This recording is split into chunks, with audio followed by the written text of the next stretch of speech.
Napoli fans around the world, welcome to Napoli Talk.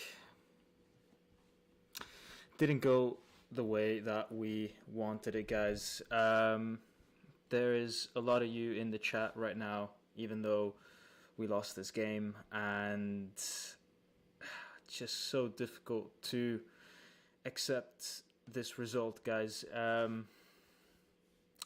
Very difficult to comment on this result, to be honest, because I thought Napoli started the game off really well. The first 10 minutes, thought we had really good intentions. We put Osimhen in goal scoring opportunities a few times, and then because of maybe bad positioning by Osimhen, or maybe the pass came a fraction of a second too late from Zielinski. In any case, Osimhen was offside. And, you miss one chance, you miss two chances, you miss three chances. Mairurui as well was getting into good areas. Politano had a shot that was blocked in the 6-yard box.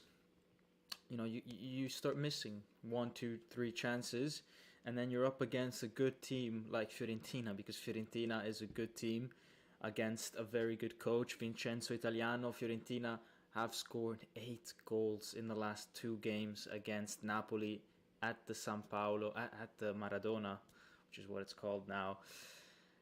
That's a lot of goals, and Italiano's the type of coach that last year when he was at Spezia was giving us issues as well. So, we play against a good coach and a good team, and they've got talent up top. And a little bit because of their talent, a little bit because they were cynical in the way that they took their chances, and a little bit because of our way of maybe defending a bit too softly. They scored 3 goals with four shots. I mean, Napoli did have the chance to get back into the game, and we did. With Mertens coming on in the second half. He scored. Game was 1-1. At that point, we still had 30 minutes left, and Fiorentina then hit us twice with some goals. We'll see them in the analysis. We'll go through all the goals and all the key points in the game. But they hit us twice, and at that point, Napoli got the consolation goal, a great goal by Osimhen, but it was just a little too late. And at this point, is the title race over? I think there's still a chance. There's still a chance, because even if Milan wins their game, it's still 4 points. 4 points is not an insurmountable number. I mean, even if it was 2 games remaining and 4 points in it, I wouldn't say Napoli's out of the title race. Guys, until it is mathematically out of the question, Napoli's still in this title race. Guys, we've seen so many times in the past that these 3 teams can lose points. Milan lost points against Bologna. Inter lost points against Torino. Napoli lost points now against Fiorentina. Guys, this is a very, very, very level Serie, where anyone can lose points against anyone. Teams are fighting to get into Europa League places. Teams are fighting to get into Conference League places. Teams are fighting against relegation. Players are fighting for better contracts at the end of the season, for transfers to better teams. So there's a lot that people are playing for in this final moment of the season, and so anything can happen. So do I think that the title race is over? Absolutely not. Absolutely not. It's not over. Obviously, our chances are down to 10%, but I've seen crazier things happen. So I don't want to be catastrophic here and say that's over. It's obviously a huge setback for Napoli, and we got to talk about this home form that Napoli are in. We definitely need to talk about that one. But let's see some of your comments, guys, before we start the analysis and the player ratings and looking at tactically maybe what went wrong how Napoli got hit on the goals. In any case, guys, I would appreciate a thumbs up. I know Napoli lost, but a thumbs up for solidarity would be nice. So let's see. Anthony Navarro saying, gave the like, won't be here for the live. Forza Napoli till I die. Scudetto, in my opinion, is not going to happen now with this result. Napoli is not going to win anything. Team does not have winning mentality. Best we can do is hope for UEFA Champions League, says ZA. We got to talk about mentality, guys. We got to talk about it because we can't keep flipping back and forth between, oh yeah, this team has really good mentality. Their comeback against, we had a recent I can't even remember now, but we've against Lazio, we had that comeback against Lazio, 94th minute goal, and everybody's like, oh, Napoli with the mentality. And Spalletti came out and said, oh, this is for everyone that was challenging the fact that Napoli don't have the mentality. And we had that 94th minute goal against Lazio. We had that final minute goal against Cagliari to get a point there. We scored a late winner against Venezia earlier in the season, a late winner against Torino at home. So we can't keep flipping back and forth between we have the mentality and we don't have the mentality. I don't think it's as easy as that. Obviously, I think we could definitely improve on that, but we just got to find a bit more of an equilibrium there. And I honestly don't think it's only got to do with the team or the coach. I honestly think that there's a whole host of reasons why this happens to Napoli, but not just Napoli, guys. I think this is the same issue that a team like Roma has as well. It's just very difficult cities to win in. Roma and Napoli are, incidentally, we play next week. But there's a reason why between Roma and Napoli there's only a handful of Scudettos that have ever been won between these two teams. I think it's just the general atmosphere. There's just so much pressure being put on this team that maybe doesn't happen elsewhere. So it's more difficult for players in these clubs to perform. The crowd though did come out today to support Napoli, but apart from parts of the curva, you could just hear that everybody else was just a spectator. And when you're a player and you're playing in the field, in the stadium, you can sometimes hear, the mumblings and the whispers that are going on in the stadium. You can, yes, there's noise and there's people, the players speaking and the crowd chanting, but when you do mess up a pass and there's people in the main stands, mumbling and grumbling, you can hear that as a player, and that does destabilize you. And I feel like the stadium in these 4 home games should have just been all of them going and supporting the team and chanting and doing. I think if we had created just an unreal atmosphere, I really think that it would have been different. But I just feel like people went to the stadium and then it was a theater in there at times, and we need more from the fans as well. We can't just turn up to the stadium, guys, and not do and just not create the amount of noise that we should be creating. Because also, the away players, don't feel as intimidated as maybe they could have been. So I do think that there's an element of responsibility there with the fans. I had my little cousin on the show last week, and he was saying the same thing. He went to the Maradona the weekend before, and he was saying how, like, actually until the second half, no one was actually chanting, not even the curvas, So we do definitely need to improve with that. Maximus1318 says, what a crappy day now. What is it with this team at home? Yeah, it's one of those where, if the fans are not there, then the players are down because there's not fans at the stadium, and then the fans turn up and they feel the pressure, and yeah, it's just super, super difficult. Anthony Navarro saying, I've seen numerous fans this week on Twitter saying when Napoli win the Scudetto, this season. Those people plus our teams mentally jinxed it. Yeah, I mean, perhaps the team got a little too carried away. I think the fans as well got too carried away. I think we forget sometimes that we're playing against two very well-equipped teams in Milan and Inter. And, I've heard even since the start of the season people saying that Napoli are the team to beat and all these things. And it's just, no, we finished 5th last season and spent 500,000 euros over 2 transfer markets. That's less than a lot of teams in Serie C. In Serie C. So how people expect us to win the title is beyond me. What we're doing right now is already a miracle. Obviously, we remain disappointed that we lost today. But I think a lot of people, yes, it did get carried away.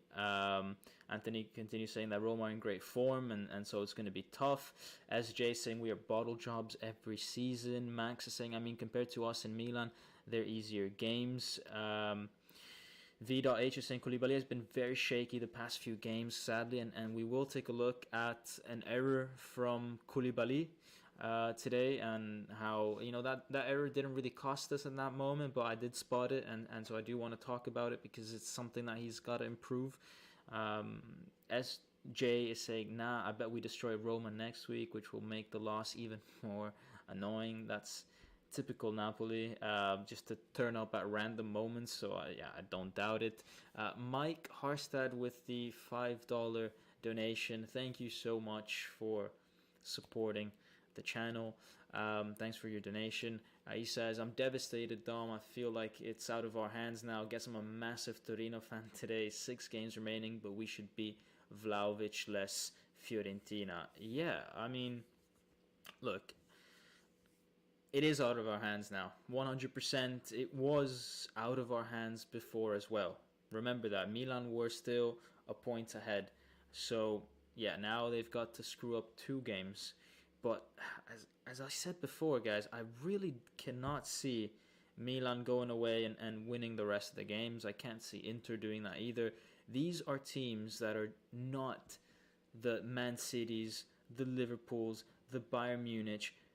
These are not unbeatable teams. They will have to play against teams like Fiorentina, teams like Torino, teams like whoever, and it's not guaranteed that they will go and win those games. Obviously, the same could happen for Napoli. Maybe we've already played our jolly today. We lost today. Maybe we might go on a streak.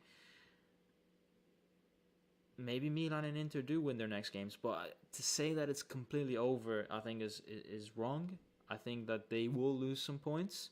Whether they will lose enough and we do enough is a different story. But it's something that I said last week as well, something that I said 2 weeks ago as well. And then guess what happened?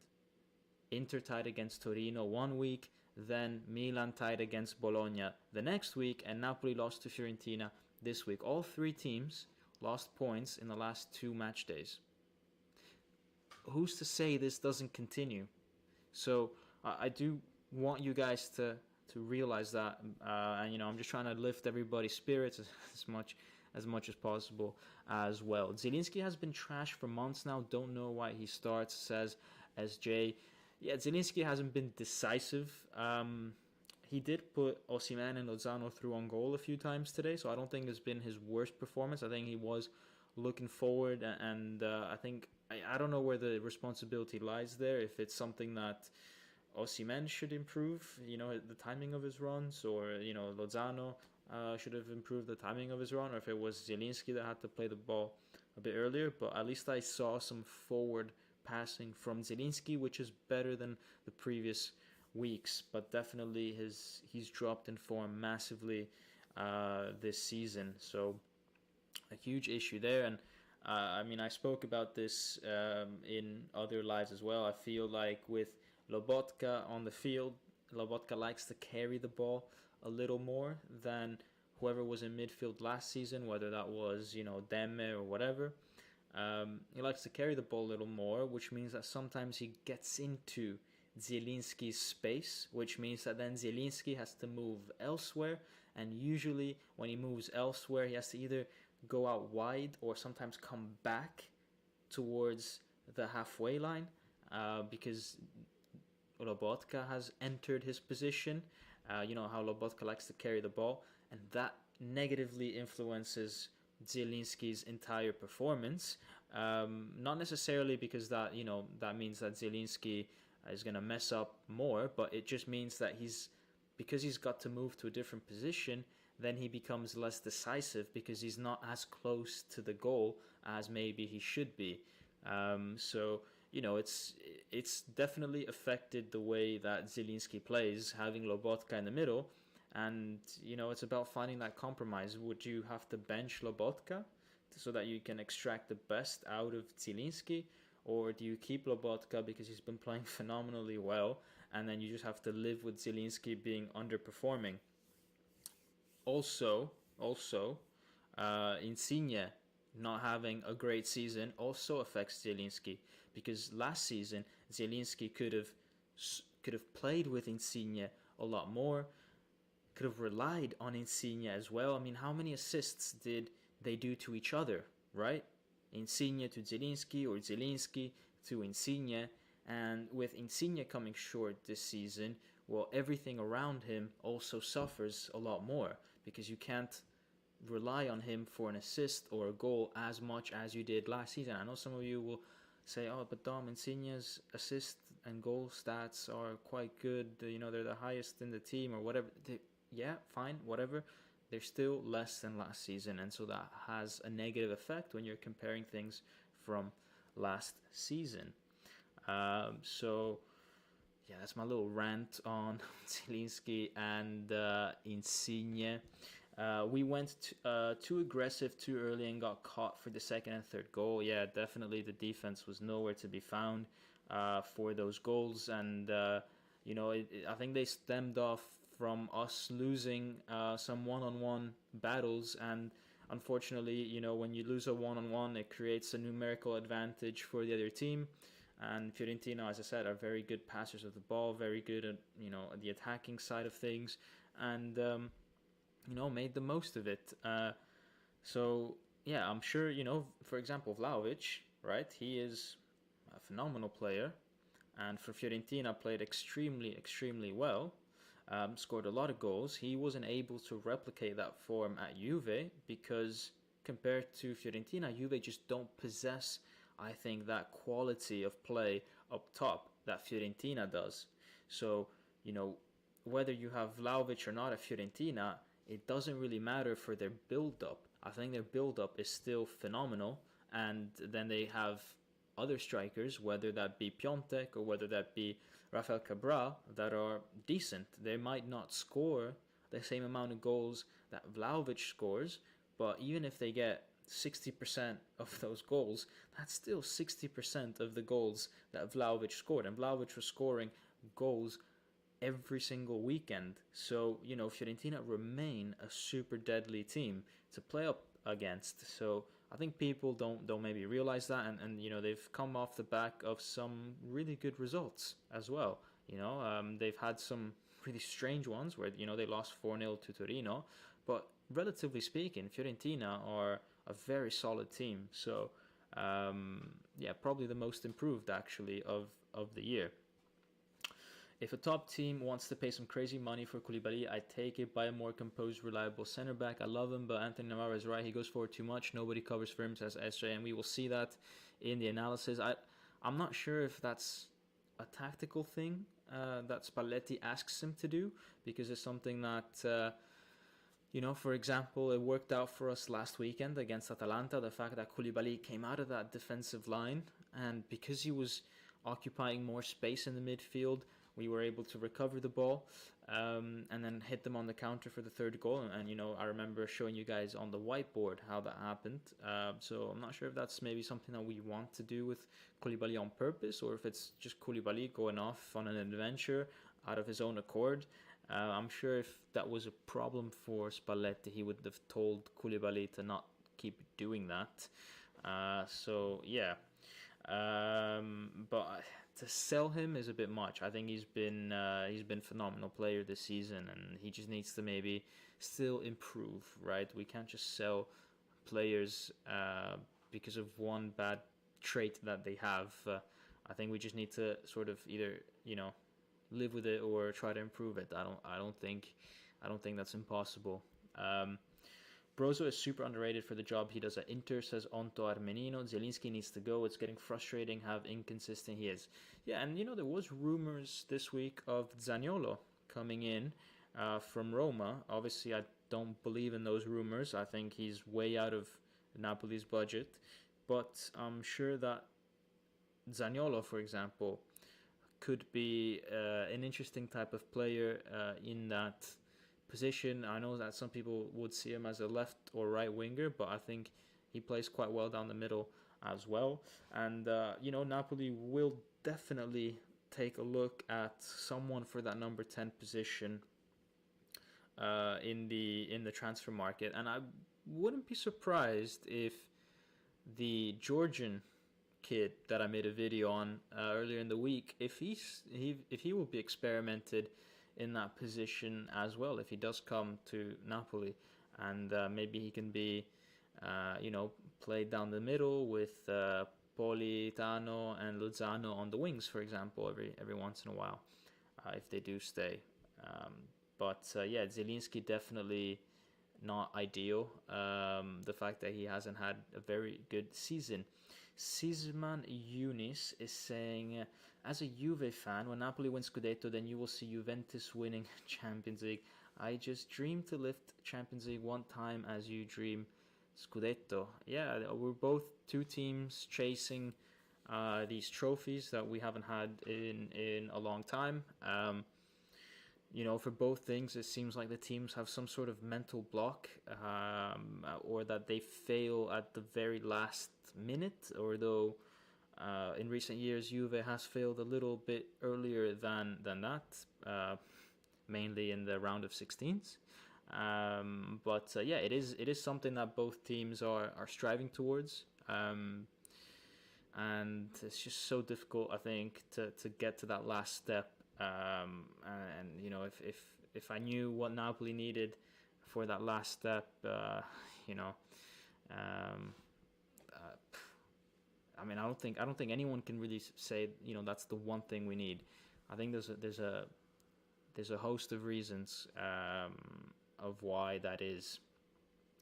It's crazy that the São Paulo isn't the fortress that it always was. You can see the players feeling so much pressure when playing at home, says Anthony Giampolo. Yeah, I mean, partly due to the fact that the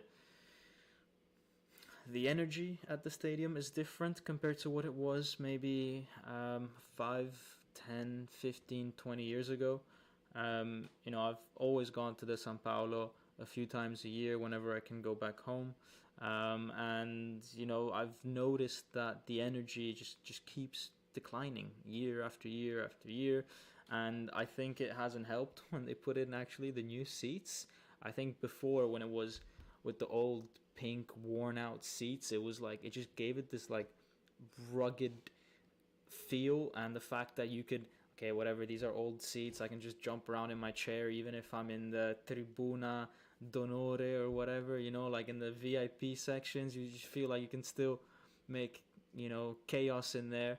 And now, they made it look all nice and pretty and everything, and people are just like, oh, I'm just gonna, watch out in case I ruin the seats and stuff like that, right? And then obviously Napoli put in their like rules about, you can't bring this in the stadium, you can't bring that in the stadium, you can't do this, you can't say that, you can't, like, it's like they killed the atmosphere. It used to be such a,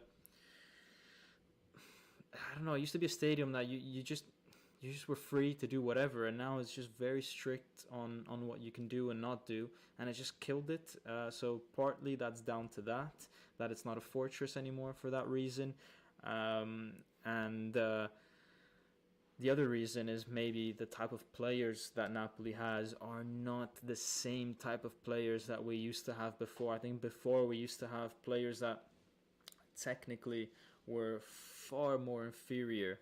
Your Campagnaros, Aronicas, Paolo Cannavaro, those type of guys that were inferior to the current players, but I feel like they they put in more passion, they put in more energy, and that lifted the crowd a lot more. Like a player like Grava right now would not be in this squad, would not. But the stuff that he used to do, those off the line clearances, those just the tackles that he used to put in, those are things that gets the crowd going. Like right now, we don't have a type of player that gets the crowd going, and that's why I also think that sometimes teams that play possession style football are negatively impacted when they play at home, because when you have the possession all the time, and you don't get stuck into tackles as much, and really that's what makes the crowd go nuts. When you get that really, like imagine like a Roy Keane, was playing for Napoli, something like that, and right in the middle of the park, and he just go and slide tackle everybody, and that's sort of what you need. The crowd goes crazy for those kind of things, right? And we don't have that. We have a lot of very talented technical players that are not gonna lift the crowd. So that's partly it. The type of players and the way that the crowd has been limited in expressing itself because of the way that the stadium has changed. So let's see some more comments. Let me go to some more recent ones. Scudetto is done, but at least Champions League will be a reality, says Lou C. I think so. I think the Champions League is secured. I thought we did that against Atalanta. I really don't think that that's in danger at all. Let's see. Mertens and Osimhen pair has always proven to work much better up front, so I don't know why Spalletti isn't sticking with that, says Teslim. Shitu, I 100% agree that we haven't used Mertens and Osimhen as a couple that much. And you know what? It's not even just Mertens and Osimhen, but whenever we've played Petagna Mertens or Petagna Osimhen, just whenever we played with two strikers, I feel like we've played better, because let's be honest, guys, our wingers are useless this season. Insigne is useless, Politano is useless, Lozano is useless, Adam Unas is useless. They are useless, right? It's a fact. The stats say that they are. So when you take one of them away and you play more central with two strikers, maybe that is a better thing. Get the ball to a number 10 in the middle and then have him play with two strikers in front, so each defender can't double up on the same striker, something like that. Or if you are going to play it down the wings, you have two people to play the ball into the box, because if you just cross it randomly, you might miss your main target, but because you're so bad, but that cross might magically be all right for the other guy that's in the box, right? I'm sure there's a lot of that goes on in football, where you think you're gonna give it to the guy in the front post, you overcook your cross and it goes to the far post, and you're lucky that the guy, the second striker's there at this far post. That happens all the time. But that's why playing with two strikers is so good. And also the link up between Mertens and everybody else is amazing. So we should utilize that a little more. Anto Armenino is saying, lol, Dom is going off. Yeah, I feel like ranting today a little bit. Me too. I want to see a Scudetto in my lifetime as well. Humans are weird is saying, I had a hope this year since Insigne is leaving. Mertens might too, but how could I expect it to win when 17-18 Napoli couldn't? This team is playing awfully after the Sassuolo game. This team had an amazing start of the season, and Sassuolo happened where Koulibaly got injured, Fabian got injured. A lot of things happened in that game, and since then, it's been difficult. We've had moments where we've picked ourselves back up, but moments where we've definitely fell back down, and today is one of those moments. And I think we've got a very good squad this year. On paper, it's stronger than that 17-18 season, especially when it comes to not just the starting 11. But some players have massively underperformed. As I said, the wingers are useless. Zielinski this year has been more or less useless. And, you know, Osimhen has been out for 3 months. So we've had to rely on Petagna and all these guys. And maybe we've had to rely at times on Mertens when he wasn't fully fit. And there's been issues when it comes to contract situations with Insigne primarily and Mertens, and that definitely has an impact on their performance and on the team. And so it hasn't been easy, and I think all these factors contributed to Napoli maybe not rendering as much as the team on paper could have. I think we have to respect that this is a Spalletti's first season that's still very close to Milan, says Ebbe. I 100% agree, because as I said before, let's remember our starting spot was 5th, and we've only spent 500,000 this summer and winter. So, it's a miracle that we're even there. Fiorentina scored 3 goals with 0.89 xG. Yeah, I mean, xG is, it's one of those stats that's important. It gives you an insight into the game about how much a team dominated or not, or how much a team created or not. But at the end of the day, as much as we love talking about stats, and I'm the first that will talk about stats because I'm an engineer, so I like data. At the end of the day, guys, football's a simple game. Whoever scores the most wins. It's not about who creates the most. It's not about who passes the most. I mean, they scored 3 goals, and they were good goals in their own right, in their own way, good shots. And I think Fiorentina deserved the win, to be honest. They didn't screw up anything. I think they bullied Osimhen. Osimhen only got a sniff at goal either when he was offside, which is credit to Fiorentina, maybe, and at the end of the game when it was already 3-1. Other than that, Fiorentina did pretty well. So I think they were the better team today, and that happens. It's not a coincidence anymore, right? Fiorentina scored 8 goals against Napoli in the last 2 games. Vincenzo Italiano beat Napoli when he was coaching Spezia last season. It's really not a coincidence anymore. They say like 2 hints or I don't know, whatever, but then 3 make it proof, right? So that's 3 times now that he's beaten us at home in his last 3 games.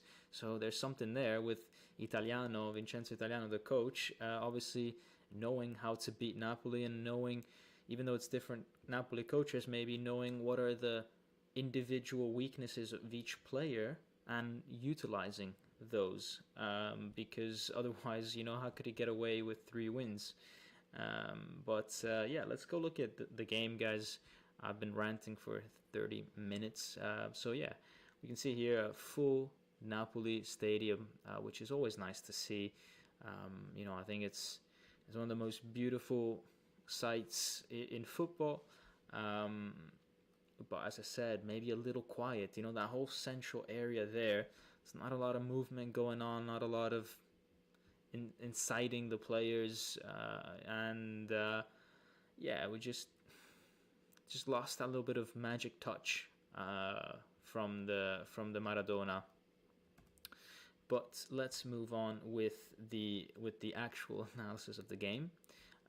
So we have Mauro Rui that was getting into really good positions today in the box, and he had a few really dangerous crosses. The first one coming to Politano, and you can see here Politano was really, all he had to do was tap this ball and towards goal, and he would have had at least a shot on target and probably scored. But you can see from the movement of his body that he's currently stepping down with his right foot and waiting for the ball to come to him, and it's actually quite, so that he can swing it with his left, right? But you can see that the ball is actually quite far away from Politano at this point, and that extra half a second where Politano is standing still, waiting for the ball. The Fiorentina defender can come in and position his body in a way that it blocks the ball. And look, I think that he could have done a better job here. I think he could have attacked that ball a little more. Maybe his shot wouldn't have been so clean, but that's where actually having a double, that's where being comfortable with both feet helps, because if he took an extra step forward with his left and then opened up his right foot to tap it in with his right foot like that, he would have been in front of the defender. Yes, his shot would have been with his right foot, which is his weak foot, but he would have guaranteed that it wouldn't have been blocked. But that's where you've got to realize that as a player, and realize that sometimes you've got to be, ambidextrous. You can't just rely on your favorite foot all the time, because sometimes that means waiting for the ball rather than attacking it, and that gives defenders time to come in.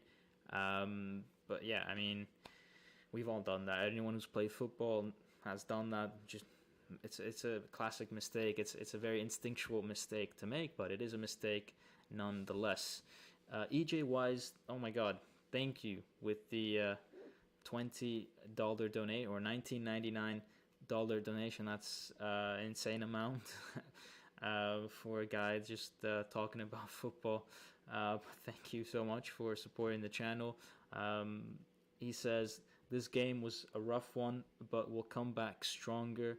Looking forward to the transfer window, though. A lot of exciting prospects. Hope everyone smashed the like button. Yeah, guys, do smash the like button for this tactical, but also sometimes technical analysis of how to improve on playing football. For example, this thing here from Politano, I've not played at the highest level of football, but I do think that I do understand some aspects of it.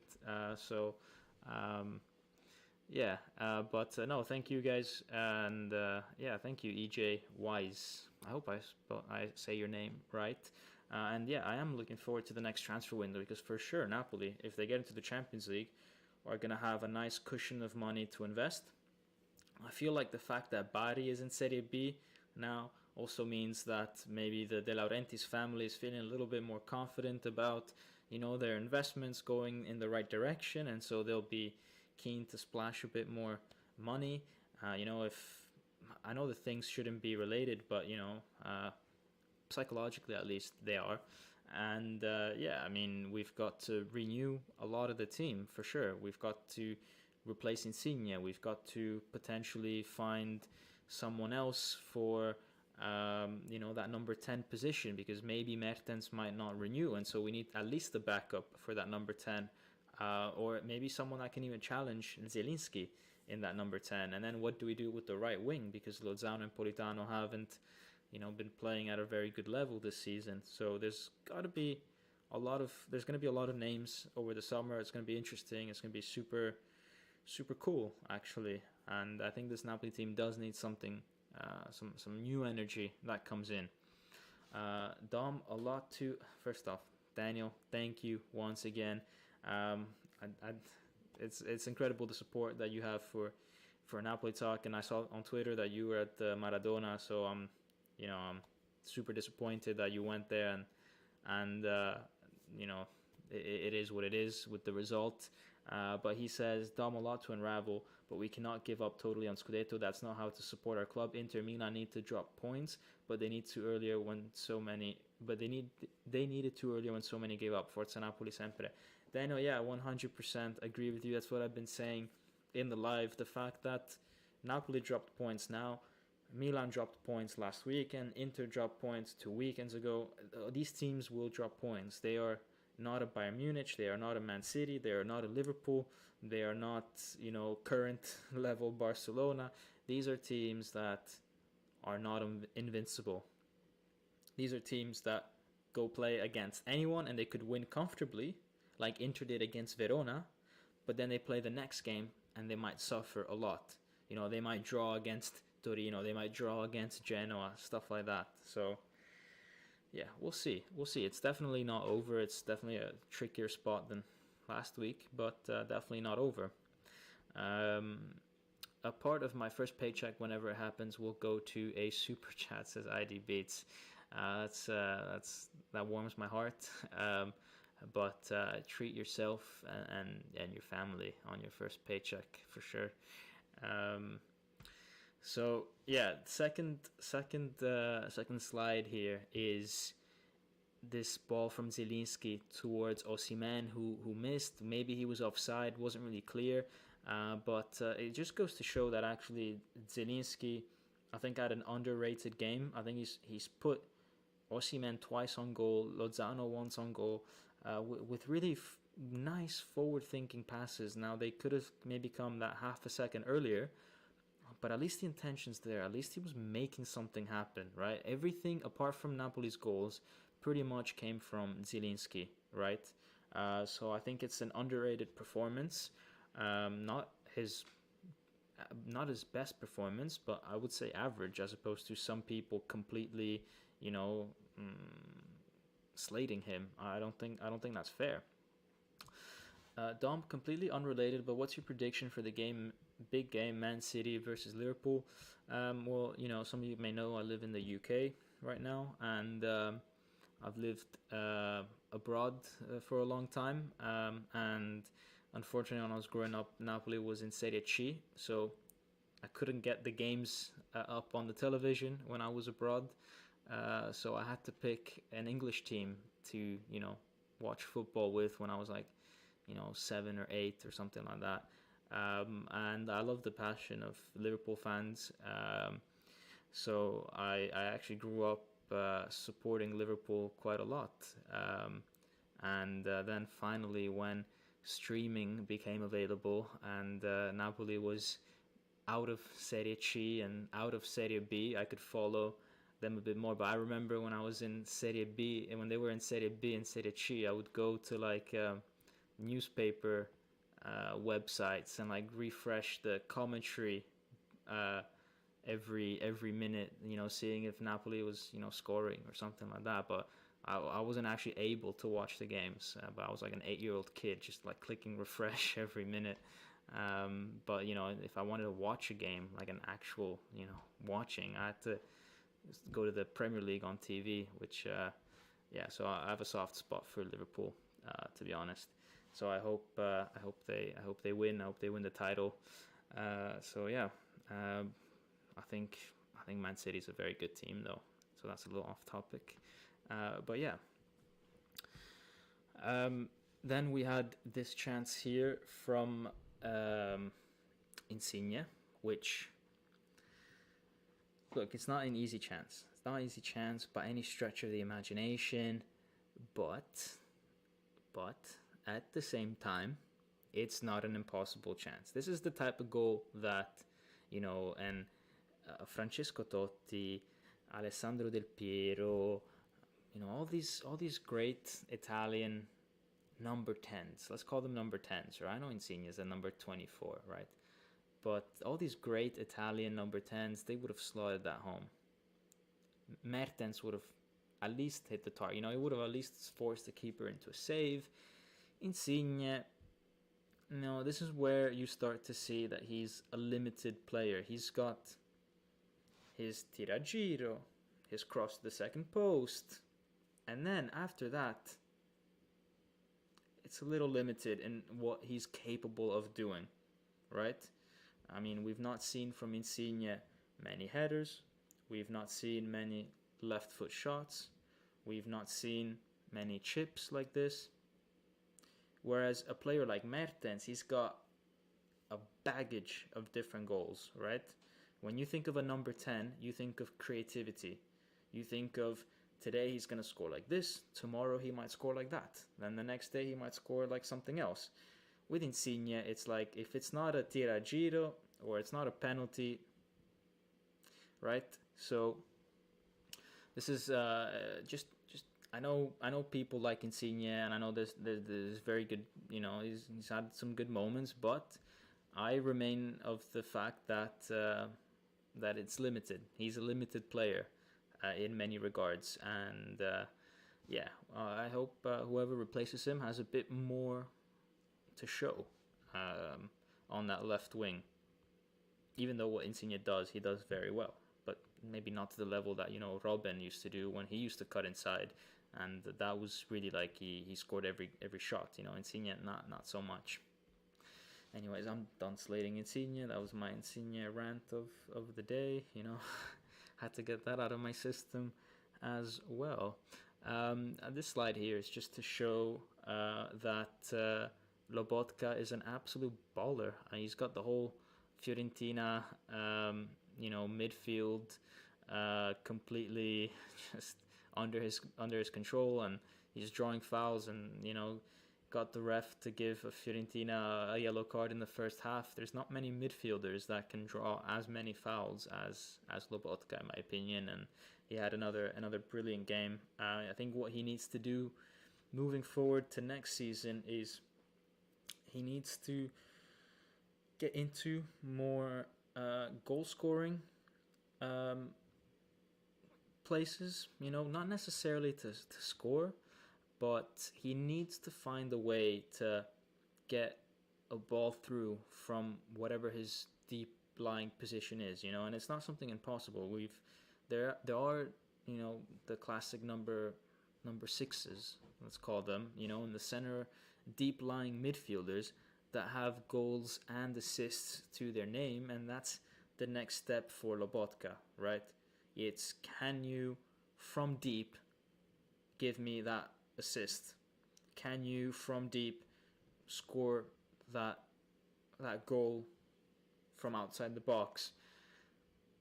That's what we want to see a bit more next year. I mean, the progress that he's done this year is incredible, but he's missing that final step, which it's not the problem today. I'm not saying that was the problem today. I'm just saying, looking forward for next season, that's what he needs to add, which is kind of maybe what Fabian has, which is that final pass or that final shot. If Lobotka can do this, then that would really complete him as a player. How long before Toronto fans turn on him, says Maximus. I think in America he might do, in the American League, the MLS, let's call it. I know he's in Canada, but in the American continent he will do relatively well. Let's see, Zanoli invisible again. When has he had other opportunities lost? Because Jasonic said Zanoli was the invisible man again. Insigne was already in Toronto, and Spalletti still in his choices. What a vergogna. Can't wait for Spalletti's departure, as every year's Napoli crashes at the end. That's a bit much. That comment wild. That's a wild comment. Jasonic, man, I'm upset. We're all upset, but that's wild. That's a yellow card. Let me take out my yellow card for Jasonic. Imagine saying at the start of the season will be 7 games remaining in a title fight, and you want the coach out. Like, come on, let's be objective here. We've done something incredible this season to be in the discussion. Zanoli, I think he could improve. It's his second game in the Serie A, and we will talk about that a bit later on because when we talk about Fiorentina's second goal. But let's talk about the dangers that Napoli could have caused when the score was still 0-0. And I think Napoli tactically had the right intention, which is basically overload whatever side of the field the cross is coming in from, and then Osimhen takes up the far post. And because you're overloading the other side of the field, you're not allowing Fiorentina to double up on Osimhen. Also because Fiorentina, they, as we said before, they're the type of team that loves to play with the ball. They have very, attacking players that have a bit of flair. And these are not the type of players that like to track back, that like to defend. So, for example, a Castrovilli, for example, might not track back every single time, which means that, a defender might have to cover the run of someone like Zielinski, for example, every once in a while, which means that Osimhen then won't have that double, man marking on him. So this is just an example of how much space Osimhen had. I mean, if Politano was able to give him a better ball here, he could have either given him a ball in front of Osimhen or even deeper in the second. Like Osimhen could have gone anywhere here, and then unfortunately Politano, he crosses the ball here and it goes straight into the hands of the keeper. But really, he had so much option here. He could have really hurt Fiorentina in this aspect. And as I said before, Zielinski was able to find Osimhen a few times because Osimhen wasn't marked as heavily by two people this game, just by the one. So Osimhen was able to find some space every once in a while, and we saw that with his goal at the end. But we could have done more because there were more opportunities where this could have been exploited, and this is one of them. Right, we had another chance here with Fabian maybe trying a bit too much to play the pass. I mean, you've got Osimhen calling for it, and maybe it's not ideal to call the ball there. I think he got a little bit distracted. Maybe isn't so comfortable inside the box as he is outside, and so he went for the pass, which was the bad choice and a bad pass, bad execution, and really he should have shot here. And it's a very similar situation to how it's a very similar spot to where Fiorentina score their second goal. They just go for the shot, goes through Zanioli's legs, whereas here Fabian doesn't go for the shot, and we lose possession. Sometimes you've got to be a bit more cynical in things, and you've got to take the shot a bit more and not try to tiki-taka your way into the goal.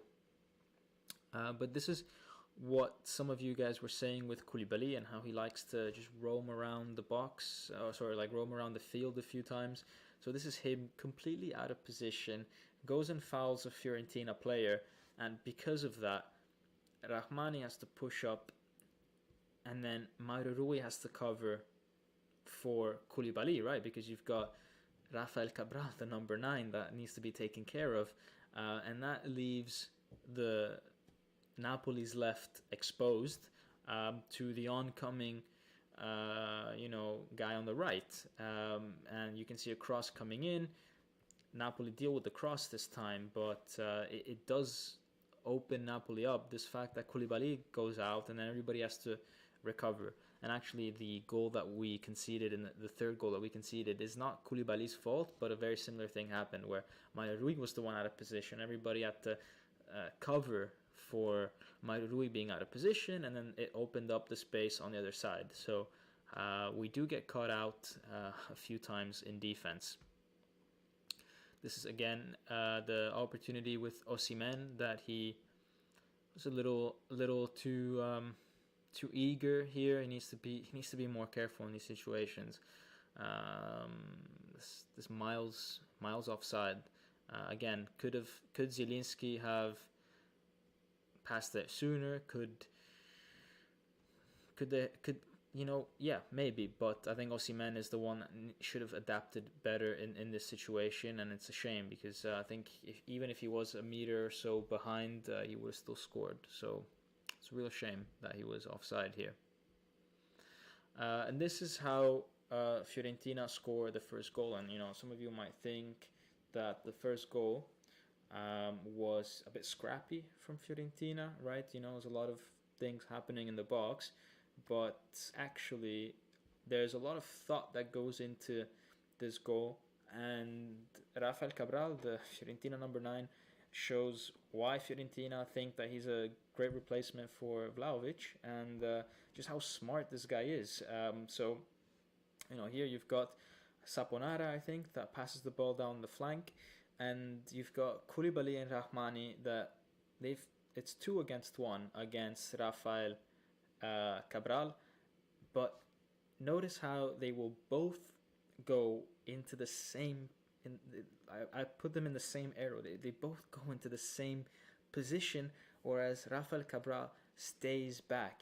As a striker, you got to be aware of where the defenders are going, and so he stays back. And look, that allows him that yard of space, right? You keep hearing this term, a yard of space. That's all a striker really needs, and you got to have that instinct as a striker to position yourself where there's a bit of space, right? And as a defender, you can't be so close to each other. Koulibaly and Rahmani here completely screw up. They're occupying the same patch of grass. One of them should have been in that position. Koulibaly probably should have been the guy further back and man marking Cabral. The fact that they don't, and the fact that Cabral is behind them, means that when the cross comes in, Cabral has the momentum to attack the ball. So he beats Mairarui and Koulibaly to the ball. He tries to shoot here. The ball's a bit high, so he doesn't score. But the ball goes towards the flank, but it stays alive. Fiorentina do well to stay alive, and look at the difference here. Now this time, Rahmani is right on Rafael Cabral, right? At this point, the defender has the advantage because the ball's always coming towards the defender. It's always easier for the defender to hit the ball than the striker, and that's exactly what Rahmani does. He gets onto the ball, but he doesn't clear it well enough, and it goes straight to Gonzalez, who then, it's a really good goal from Gonzalez. I mean, he top bins this past Ospina, but several mistakes from that Napoli defense, right? We've got the fact that they left Cabral that yard of space to get that first header and keep the situation alive, and then Rahmani, when he was able to get close, he wasn't able to clear it well enough, and there was no one picking up Gonzalez in the middle. We have to say that as well about Lobotka, who wasn't so alive in that situation, right? But there's a lot of technical mistakes, guys. I mean, we talk about tactics a lot on Napoli Talk, but technically, these are serious mistakes by the defenders, right? And it's something that coaches need to make sure that the players don't make, right? And the players need to make sure that they don't make. Mike Harstad with the $5. I think that's your second, man. Thank you a lot for supporting the channel and feeling the need to go again. Thank you. What Napoli's relationship to other Southern Italian clubs? Brotherly or rivalry, or is Napoli too unique for general fans? It depends, really. It really depends, honestly. I'd be interested to see what the relationship between Napoli and Bari will be. The fact that the owners are from the same family, will there be extra rivalry there because you want to be the best of, the team that the president owns, or is there going to be, more something brotherly? I think a lot of Southern Italian clubs, it's difficult, right? Because you've got a lot of people that are in the south that support Juve or Inter or other clubs because they don't necessarily have big clubs in the south apart from Napoli. There are some big clubs in the south like Palermo, like Regina, but I wouldn't say it's brotherly. I wouldn't say it's the worst of rivalries either. I think, actually Napoli has quite a good relationship with some of the more middle clubs. I think we have a very good relationship with Empoli, for example. I think we have a very good relationship with Pescara, and they're kind of in between the north and middle. We're quite good friends. We're quite good friends with them. The thing is, there's not been that opportunity to play that many teams from the south in the past, right? Because the south has not had too many teams in the Serie A, historically speaking. But we have good relationships with like Pescara and stuff like that. Those are our guys. I mean, we had a really good relationship with Genoa again. So it's in between that middle and north, that side of that part of Italy, where it's hard to tell the difference between are you north or middle. Napoli has good relationships there. It's an odd one, it is what it is. Then, as I said, Mairarui had so many chances in the box, got super high up the field so many times, and here he could have done better with a shot, at least get it on target. It just went over the bar. And then this is where Napoli scored. They got a break. Osimhen this time timing his run well. Insigne with a good pass, and Mertens was able to follow the action, and first time shot here, and it was an incredible goal. It was an incredible goal. Kept it low, fast. It had some sort of spin as well to it, and somehow that went in. And you think at this point Napoli could turn the game around, but then Fiorentina, hit Napoli, and this is where we talk about the guy on the flank being free for Fiorentina. Mario Rui loses out on a challenge at the halfway line, can't recover in time. Koulibaly has to push up to cover for Mario Rui. Ramani has to push up. Zanoli has to push up to cover for the two guys in the middle. And Fiorentina, are good to bring numbers forward. And there's a guy that's free on their left for them. And Zanoli just doesn't come close enough to block this shot. He doesn't get in your face, is what I noticed. He's only played 2 games, but he's not the type of guy that, will just charge at you like Mario Rui might do, right?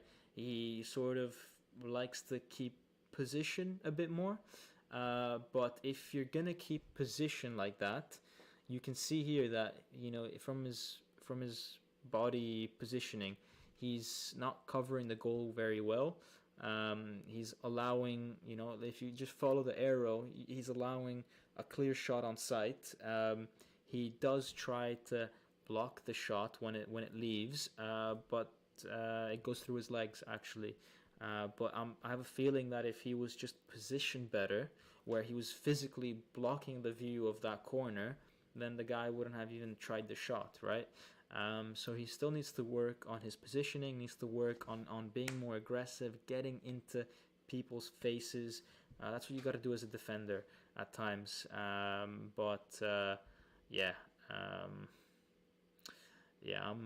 picking up on a lot of their mistakes at the moment. And I'm sure Spalletti will tell them about all these things as well, hopefully, so that they can improve. Zielinski then again tried to find a really positive pass forward, but Lozano was miles off. I'm not sure if he could have timed his run better, or Zielinski was slow with the passing. Lozano scored in this situation, got past the keeper, but it was miles off. And then Rafael Cabral showed why Fiorentina invested in him. He just hit Napoli well on the counter. Found loads of space on the left. Got past Lobotka, who's maybe made only one mistake that game. An amazing shot to finish it off. And I think this is something that. This is a type of goal that maybe is missing from Osimhen's repertoire. I feel like Osimhen in this situation, once he would have gotten past Lobotka, he would have tried to keep running towards goal, and then maybe had to shift the ball onto his left foot. He tends to run towards the touchline. Run towards the limit of the field quite a lot. Sometimes instead you've got to open up, you've got to make it so that you open up your body and you go for that curling shot. I think that's a shot that almost all number 9s need to have, because it's a part of the field where you tend to get certain situations, like you tend to get some situations in that part of the field. And if you look at the top strikers, Harry Kane, Lewandowski, Suarez, Benzema, Vlahovic, they've all scored goals such as this, where they curl it like that. Osimhen, not yet. So this is something that's missing from his repertoire. So it's something that he needs to improve. Cabral did a good thing here, and then Mertens missed this shot. This header, he rose high, but it's clearly not a specialty from Mertens. And Then Osimhen does an incredible goal here. Long ball from Mararui, chests it, and beats his man, and on the half volley here, beats the keeper. But it's an incredible goal, and he loves to score difficult goals. Loves to score goals that require a lot of athleticism. It just came too late for Napoli, unfortunately, and he probably missed some of the easier ones today by being offside, and yeah, it's a shame. It's a shame, really. These are the stats of the game. Before we go on to the player ratings, we had very good pass accuracy from both teams. Fiorentina were aggressive with their fouls, 17 against 10. And that's what I said before. Like this Napoli team is not able to get the crowd going, and I think the fact that we didn't tackle Fiorentina enough is one of those things. Like sometimes you just need that guy that tackles. We had that with Alan in that 17-18 season when the crowd was really with us. Yes, we were playing beautiful football, but we had a guy in the middle like Alan that was making the crowd go nuts. And we're missing that. We're missing that guy that wakes everybody up with a tackle in the midfield. It can't just be that you wait for a goal or a shot for the crowd to lift up. Sometimes you need something in the middle first that then will lead to a goal, right? You're missing the catalyst at times. Yeah, but 5 offsides for Napoli, that's what really killed us today, I think. Just easy offsides, but it's very, very even in terms of possession and passes, and yeah, probably just too wasteful, really, which is a shame. Or maybe Fiorentina were, rather than us being wasteful, Fiorentina were incredibly efficient in the way that they scored from 4 shots on target. They scored 3 goals, and unfortunately we could only score 2 goals. And then these are the player ratings for much of your delights.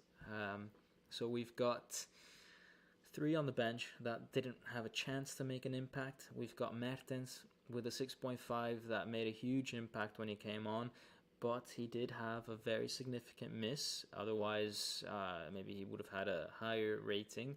Had he scored that goal, he would have probably had an 8 or 8.5. Lozano 6, because he did kind of have an impact, and I think he did have a better game than Politano. I think he had a better half than Politano, just looked a bit more dangerous, looked like something could happen over there with him, but still, miles offside for the goal that he got written off, and not linking up with players very well. He's not getting good passes in dangerous situations. He's not making it happen for other people, apart from that one cross towards Mertens. But you really want your wingers to do a little more, right? You want more than just one opportunity created. You want several when you've got a whole half at your disposal. Insigne, same, likewise, a good pre-assist for Mertens' goal, but apart from that, very, very little. Osimhen, wasteful at times, but he did have a very good goal and an assist for Mertens, so he saves his day with those two moments. Difficult game for him. Politano 5 just wasn't able to provide much in attack. Fabian Ruiz as well wasn't able to do much today. Messed up a really good chance in the first half by not shooting. Lobotka was the center of our midfield. An incredible game, but maybe his slip allowed Fiorentina to score the 3rd goal, which ultimately killed us. Zielinski 6, because I think he was pushing up very, very well. Created some chances with his passing towards Osimhen and towards Lozano, but perhaps released the trigger a bit late, and then the defense just a 5.5 throughout. Suffered Fiorentina a lot, conceded a lot of shots all over the place for the goals, didn't do well enough. I mean, we analyzed it tactically, guys. We analyzed a few mistakes that they did, so I don't need to go over it again, go back in the video like 10-15 minutes if you missed it. But yeah, just not great, conceding 8 goals in 2 games against Fiorentina, 5 in the Coppa Italia and 3 here. Just not a good look for Napoli. And Ospina 6 because, yeah, he conceded 3 goals, but to be honest, there's not that much that he could have done in today's game. I think all the shots were quite literally impossible to save for him. They were literally like just 3 really good shots. Like the first one, top bins on the volley. The second one was in the corner, and the third one was an amazing curling shot. So yeah, just very, very difficult day for Napoli. And Spalletti, it's a 5.5 because he was outclassed by Italiano. Nice that he did the subs early on. Maybe could have even put Mertens earlier. But outclassed by Italiano, especially when the game was 1-1. Instead of maybe controlling that game a little more and building up towards increasing the pressure, I think we exposed ourselves maybe a little too soon, a little too early. And when it's 3-1, it's very, very difficult at that point. The next games, guys, are... Well, let me take a look at some of the comments before I go on. Anthony Navarro says, I'll agree that Spalletti makes wrong choices at times, but overall this season he has done what he was supposed to do. Maybe not what we want, but what the board and president of Napoli want. I think that's key. I think, not playing Mertens too much is actually something that the president might have asked him to do. It's like, please don't play Mertens because then he will score and then I have to renew this 36-year-old, right? Which he doesn't want to do. So he's had to be a bit of a yes man, and simply because Napoli is the last big club that Spalletti can manage. He's already done Roma and Inter, so can't really go on and do much more. And I don't think abroad he's that rated. Only had a spell in Russia, so Napoli is his last opportunity, and he needs to just do what the president wants and just keep the president happy. Bari versus Napoli for the De Laurentiis Cup, Anthony Giampolo. I think that'd be a fun, I remember we used to have a Birra Moretti a few years ago, the Birra Moretti Cup, which was usually Napoli against Inter against Juve, and you used to play 45 minutes each against each other, like a round robin type of thing. And Napoli would sometimes, get a result there, even though we were a team that was, sometimes in Serie B. I think playing that cup. I think we definitely played it when we came back to Serie A as well for a few years. But I think there was an edition where we did play it where we were in Serie B for that year, if I'm not wrong. But it was a good preseason tournament. I remember as a kid, I used to be very keen on winning the Birra Moretti Cup, and it was good because I remember they used to put these stands outside the stadium, and you could go and get a beer and pizza. Obviously, I'm a little kid, so I'm not gonna get a beer, but it just used to be like a nice atmosphere. Pre-season, you play against big teams, big rivals, but everybody's out there with a pizza and a beer and all those kind of things. It's good fun. If Bari make it to Serie A, Adiele would have to sell one. Yeah, probably he would sell Bari. I mean, he has to sell Bari or Napoli regardless by 2024 because you can't have multi-clubs anymore in Italy after that point. So he does have like a year and a half to sell one of them. I think the possible upshot with Napoli is so much higher. Like if, for example, if think about Champions League revenues, right? You could make 60 million a year constantly if you build a team that's capable of reaching Champions League football every time. If you sell Napoli and then you try to do that with Bari, you have to beat a team that you yourself created. plus all the other historical ones, Inter, Milan, Juve, Roma, all the other ones that are there. Atalanta nowadays, Fiorentina could be in the mix soon. So imagine like a little little Bari, having to compete for a Champions League spot against, the big 7 or 8. It's obviously like the amount of revenue per year that you can make at Bari is much less than at Naples, right? Even though Napoli, the Maradona Stadium, is only the 4th biggest in Italy, because number 1 is the San Siro, number 2 is the Stadio Olimpico of Rome, and number 3 is the San Nicola of Bari, which has slightly more seats than Napoli's. So actually, they beat us in terms of maybe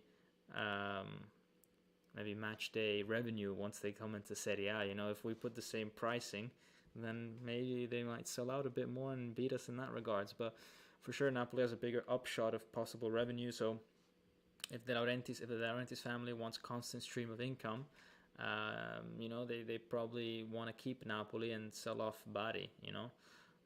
But again, it depends. Like, do they want that, or do they want a big lump sum? And then in that case, you go for Napoli. So yeah, it just depends on what you want. I have a feeling that they would rather have that continuous stream, because that's, I think, just how a lot of entrepreneurs think, right? They just want that constant cash flow. But yeah, I mean, who knows? I have no idea. Literally zero. But yeah, these are the next games, guys. We're on a different topic altogether, as we always do. We've got Roma up next at home, which is difficult. I did say in the last live that Fiorentina and Roma at home are probably the 2 toughest games because they're at home. Empoli are away. Sassuolo at home, which is another tricky one. A lot of negative memories associated to Sassuolo. Torino away. Torino are a good team at home. Juric is a good coach.